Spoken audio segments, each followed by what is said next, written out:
着重说一下，圆儿在开拍前就开始在做这个功课，然后自己和剧组一直在问，能不能找到可能靠近小韩的原型。他想从形态，然后从这个方言。孩子特别努力。老师上课一般都是这样的，还是上课？我饰演的角色叫做小韩，是电影里边沙里沟学校的一名老师。话筒就一般话，带着就像我去舞台唱歌一样。哦，对，就是因为我从小老师包括大发都是就是这样的。哎，这好，这好。现场，他、吴京、王源，如果 PK 现场就是对，就是圆儿是谁方言说的最熟练，赢了，王源是稳赢的。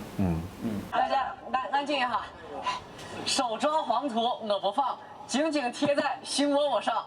我是这次的导游，我叫小韩，然后是咱们沙里沟。而且我们还寻找到了他的陕西基因，爷爷奶奶就是标准的陕西人，表现也是让我们觉得这个合作简直太愉快了。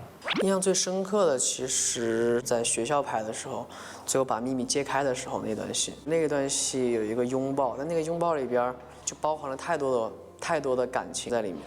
你在那一秒虽然镜头很乱，确实好好的看到这个，你能注意到他的白胡子。如果你某些瞬间看见他白胡子，看见这个人很沧桑的死心，你可能就抓着那个头，好吧？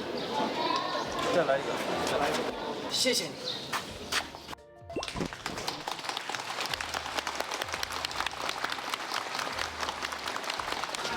特别好，就是我是全把，就是我在监视前有和没有一瞬间就。超哥、于导有着非常过硬的专业能力和他们的指导，包括他们的表演都非常好，而且不会让你有距离感。